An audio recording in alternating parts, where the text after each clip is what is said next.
my name is Sarita. And my name is Rena. We are both past patients with Mexico Bariatric Center, and we are here to break the stigma of having weight loss surgery in Tijuana, Mexico. We will be covering all things bariatric to help you get the most out of this weight loss journey.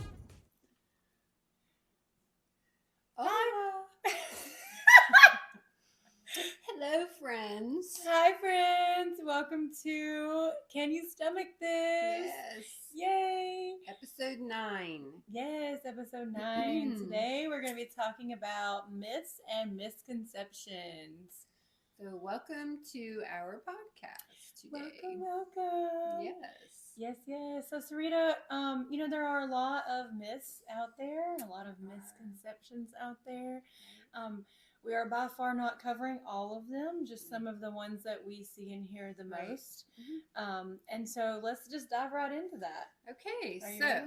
Yes. What's one of the number one myths that we hear about? So myth number 1, bariatric surgery is taking the easy way out of obesity / losing weight. False news.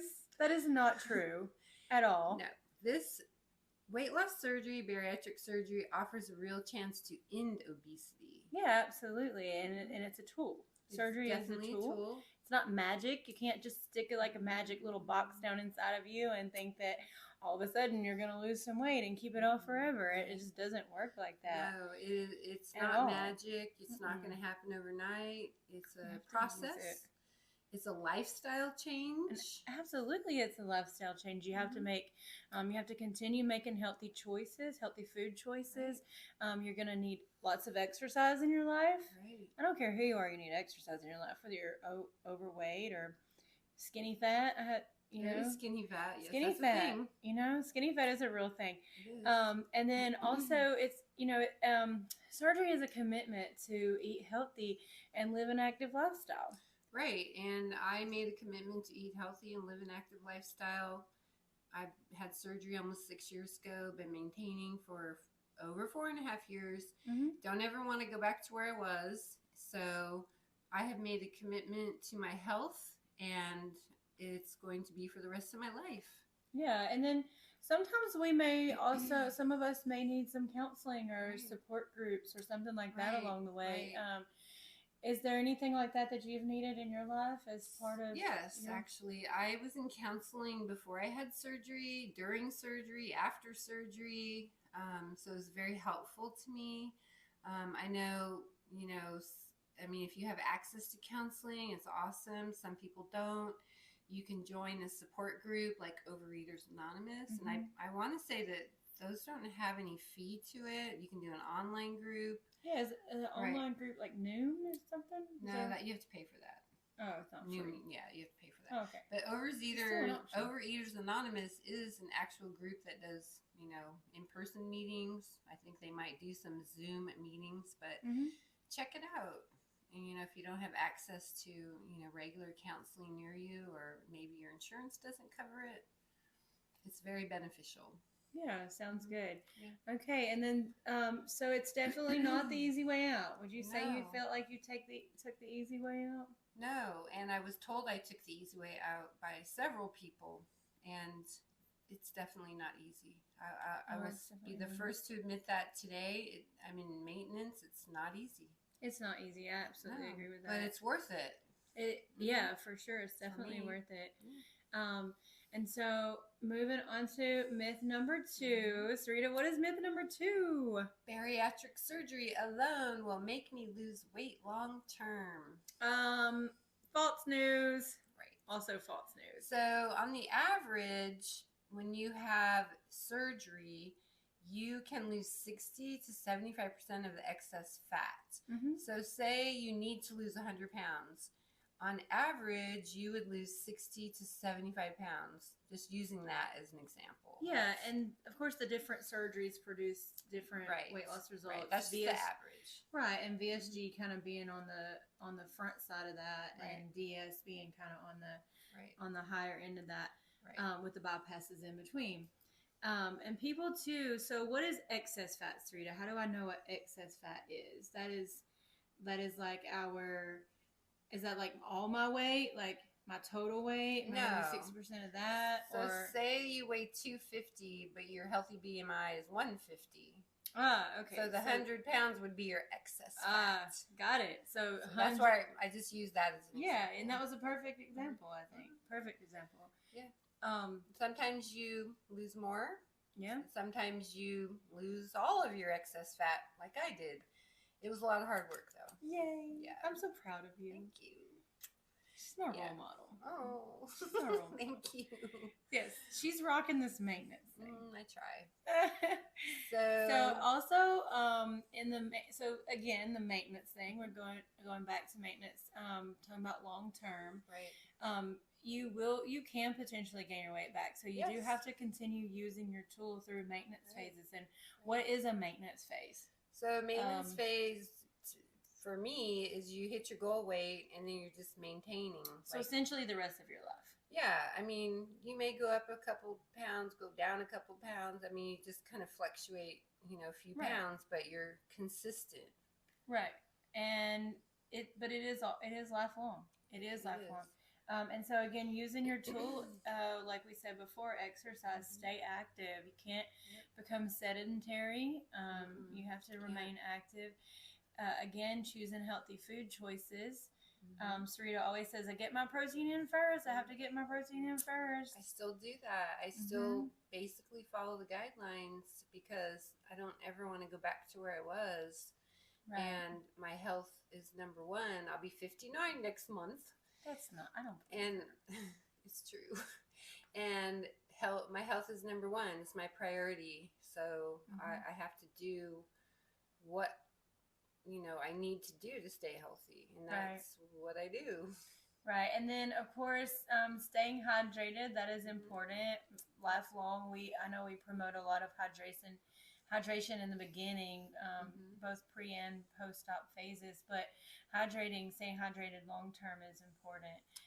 And also, when you're working on staying hydrated, choose sugar-free hydration, avoid calorie-packed drinks, because the number one cause of regain is drinking your calories. It's that high calorie drink. It's too easy to do, and you will gain weight back. Getting back into sodas, even juice. Like people are of the mindset that juice is healthy and it's loaded with sugar. I mean, in the beginning, juice was okay in phase one when clear liquids diluted just to keep you hydrated. But for a lifelong thing, no. Right. You just gotta wean off that pretty quickly, and then try to stay away from a lot of calories in your liquids. Right. And if you don't remain committed to this journey, you can, gain the weight that you lost. Yeah, surgery, you can gain it back. Absolutely. Surgery might help change a person's metabolism to lose that weight, but it is absolutely possible to gain weight back over time if you don't focus harder on that maintenance. We have seen it. Absolutely. All the time. Absolutely. And then so moving on, because it is for a fact that bariatric surgery alone will make you lose weight long term. That is just not true. So moving on, myth number 3 is bariatric surgery is a cosmetic surgical procedure. Oh, false news. False news. This is absolutely not a tummy tuck. No. I mean, I guess we are tucking and nipping at your stomach, but not your tummy. Right. We're not trimming your fat. Right. Well, your appearance may change, but it's not cosmetic surgery. No, absolutely, it's not cosmetics. But cosmetic surgery doesn't treat medical conditions, and so bariatric surgery is a tool for treating medical conditions such as high blood pressure, hypertension, sleep apnea, diabetes. And so many other medical conditions, pre-diabetic, people with, like insulin resistance, anything like that. So it is definitely false news. Bariatric surgery is absolutely not a cosmetic procedure, even though you may want a cosmetic procedure post-bariatric surgery. Right. Wait 18 months to a year. Right. And if you do have cosmetic surgery, they want you to be in a maintenance phase for, so long before they do it. So yeah, most surgeons require you wait 18 months to 2 years. Yeah. So, but bariatric surgery is not cosmetic surgery. It is not. And so, myth number 4. Patients must weigh over 300 pounds to qualify for bariatric surgery. False news. So, bariatric surgery is about overall health. It is. It's for the moderately obese to the morbidly obese. Too morbidly. And your BMI can range, from 28 to 100. Yeah, we have had patients whose BMI is as low as 28. Actually, some may be slightly lower. Dr. Osuna may take some patients whose BMI is a little lower if they had chronic health conditions that bariatric surgery would treat. And then Dr. Rodriguez has done surgery for patients with BMIs as high as 100. Right. Or kind of like my 600-pound life. I mean, they have very high BMIs. They do, and there's like a story about that. There is a story. There's a story about that. I don't remember the whole story. I remember reading the story on our website. There is a good story. Maybe we can add that link in the description here. But again, like myth 3, bariatric surgery does help treat or improve health conditions. It's people who have bariatric surgery are known to no longer have those things like diabetes or. Well, they don't. Diabetes doesn't necessarily go away. It goes into remission. But a lot of people, lose weight and they can come off their medication because their HbA1c is, into the normal range, but it doesn't go away. It's in remission. Yeah, absolutely. But still, one less medication you have to take. Yeah, for sure. I know somebody many people actually, who had diabetes. Maybe they took insulin or metformin or something like that, and then post-surgery, they don't take anything at all for it. Right. And so their doctor would say that their diabetes would be in remission now. Right. And so many other things. Somebody that I went with to have surgery on my second trip to NBC, when we went, we carried like this medicine bag, like I don't even know, like 20 medicines. It was so many. It was a lot. It was like a whole little thing of medicine. And post surgery, they come off of all that medicine. They didn't need any of that. All but maybe 3 or 4. So awesome. But it was like up in the teens. Right. It was a lot. So another thing, about having surgery, it is not required to lose weight for surgery. We have you on pre-op diet to shrink your liver.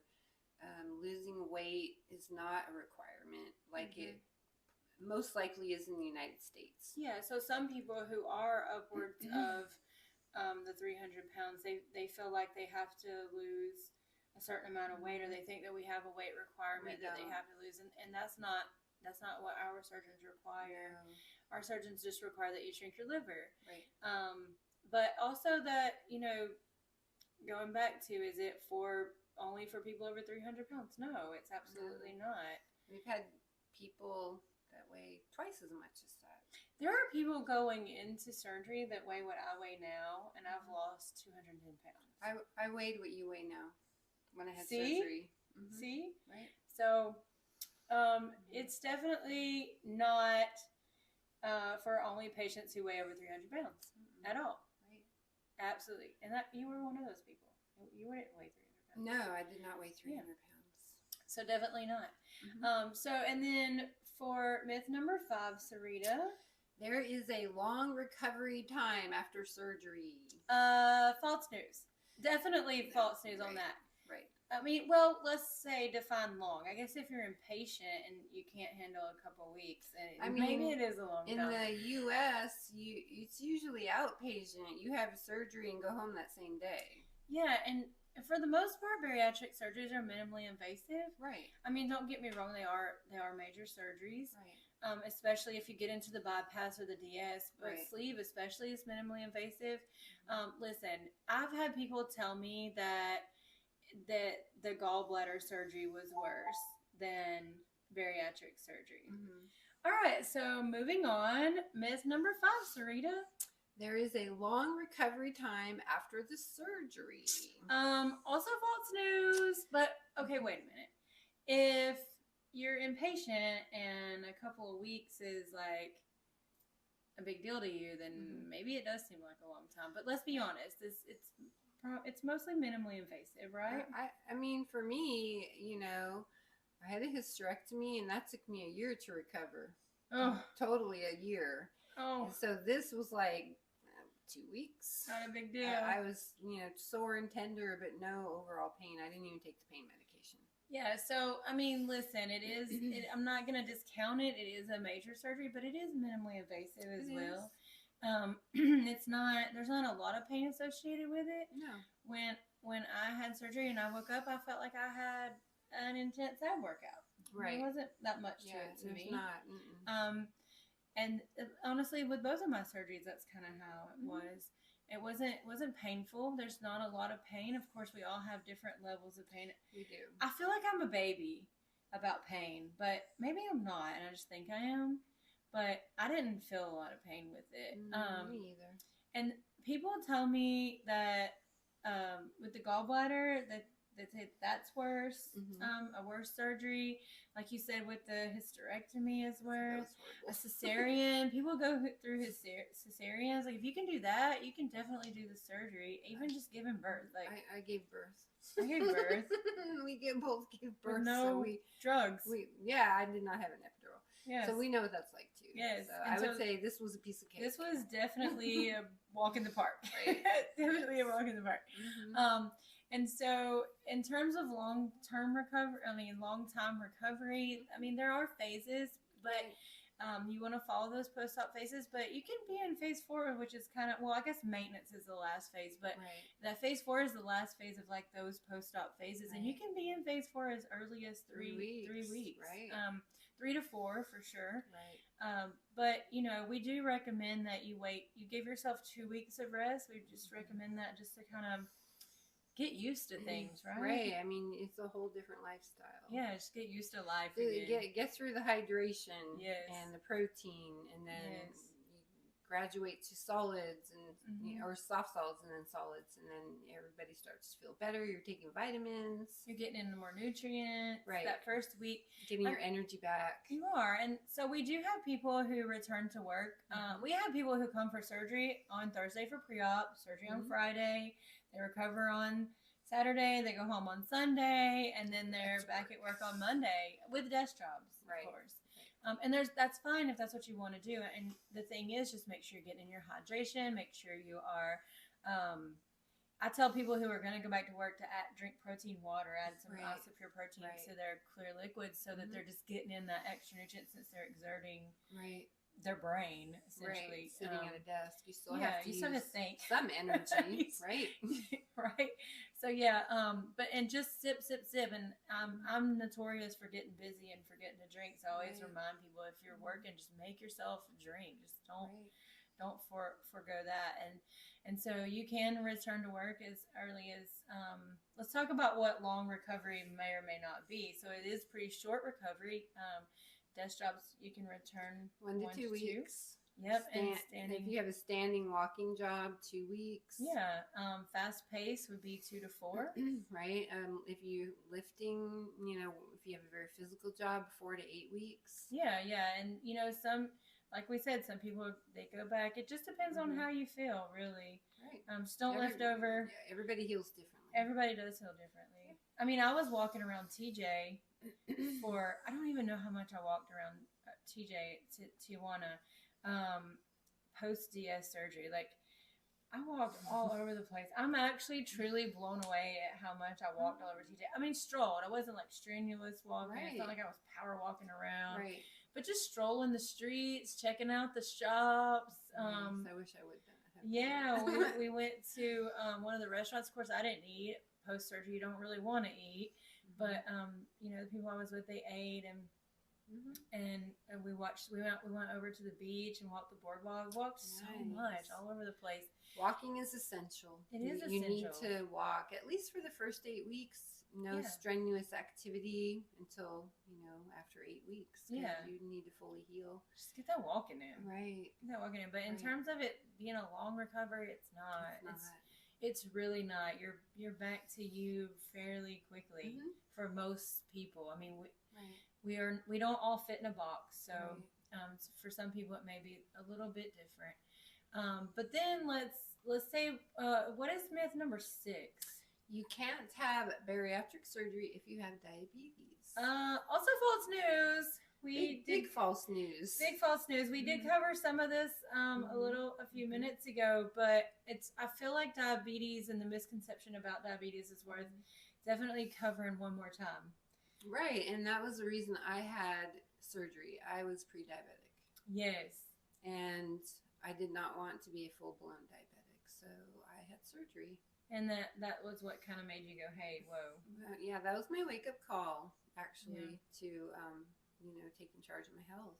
Yeah, and so again, surgery, that is a major misconception because surgery can improve, reduce, and put into remission diabetes, like we mentioned before. Right. It's absolutely true. As a matter of fact, one of the primary treatments for patients with diabetes, suffering from type 2 diabetes, is bariatric surgery. Right. So, like we were saying, sometimes if you have a lower BMI and you have certain health conditions, that may be one of the things that gets you approved for surgery. Even. Right. They would call that a comorbidity. Yeah. Right. I can never say that word. Comorbidity. It don't come out right. I read about it a lot on the different groups. I see the word and I attempt to say it often, but I just feel like I don't say it right. Comorbidity. I'm not going to say it right now. So after, if you do have diabetes, it improves, reduces, goes into remission, you have to maintain healthy food choices. Yes. Or your diabetes could come back. It could come back. Absolutely could come back. Yes. It could come right out of remission. Right back out of remission. Right. Absolutely. And so, myth number 7. The hospital stay is weeks long after bariatric surgery. Oh, false news. False news. False news. So there's several procedures and they all have different time frames. So if you are, going to have the balloon, it's a 3-day process. Yep. So with the balloon, you go in for pre-op procedure and you're released the next day. Right. To go home. If you are having the gastric sleeve, that is a 4-day process. Yes. And that would look something like pre-op day 1, surgery day 2, recovery day 3, and discharge to go home on day 4. If you are having a bypass or a revision DS, right? DS revision or a sleeve to bypass revision. Or a bypass or any type of revision, right? Yeah. That is a 5-day process, and that would look just like the VSG process. So day 1 surgery, day 1 pre-op, day 2 surgery, day 3 and 4 are recovery days at the hospital, and day 5 would be your discharge day home. Right. And so, in a lot of places in the U.S., it is an outpatient surgery. Right. They send you home that day. Like surgery. Personally, I feel safer like spending the night in the hospital for a day or 2 just in case. So I mean, I was happy with that. I did not have an issue with that. Well, yeah, and with Mexico Bariatric Center, you've traveled all the way to Mexico. We're not going to send you home immediately after surgery, but we stick you on a plane. Yeah, stick you on a plane when you wake up from surgery. Right. Still kind of loopy. Right. Could you just imagine? No, I couldn't imagine. Can you imagine where you might end up? Might end up in another state. Country? Yeah. I don't know. That sounds like an adventure. Yeah, it could be. Okay, back to seriousness. But we do keep you a couple of days depending on the surgery that you have, just to kind of get you through. Right. Make sure everything's good. Make sure you're recovered from the anesthesia. You always do a leak test the day after surgery. Yes, you do. And it's yummy. Is it now? No. She's telling a story. It's awful. But it's a necessity. You're able to drink this fluid. Totally worth it. And you can see it go down into your stomach. And swirl around in your new tiny tummy. Yes, yeah. And you just literally watch it go down. Yeah, and they send you home with a CD of your leak test. So it's kind of cool. It is kind of cool. You can show it to doctors later or whatever. We actually, while we were talking about that, I did want to just kind of plug into that our surgeons do 3 leak tests. A lot of places only do 1. Right. Even in the U.S., a lot of places only do one. They do the one on the table. Right. But our surgeons do 3. They do 2 while you're still in surgery, and then they do another one the following day after you've had time to kind of. So that makes me feel better too. Yeah, of course. That's part of taking care of our patients before we send them home. Right. Yeah. Mm-hmm. So you're just gonna have to kind of do some digging if you hear some of these things, because do your research. There are a lot of myths out there. We definitely did not cover all of them. No. By no means at all. But we hope that we helped dispel some of the myths. Dispel. That's a good word. Thank you. Thank you for help on that. You're welcome. Totally. Yeah. Yes. So we have really enjoyed this podcast, and we hope that you have too. Yes. We will be talking about lots more topics on all things bariatric coming up. We don't know what exactly. No, we're not going to say that. No. Okay. See you on the next podcast. Bye. Bye. Bye. Thanks for joining us. If you have any questions or want to share your bariatric weight loss journey, you can call or text us at 480-999-4826 or send an email to podcast@mexicobariatriccenter.com. You can also follow Mexico Bariatric Center on Facebook, Instagram, and Twitter. Keep in mind, these are the opinions of the host. The views represented do not reflect or define the values of Mexico Bariatric Center. This podcast is sponsored by Emerge Bariatrics and Mexico Bariatric Center. Please visit MexicoBariatricCenter.com for more information.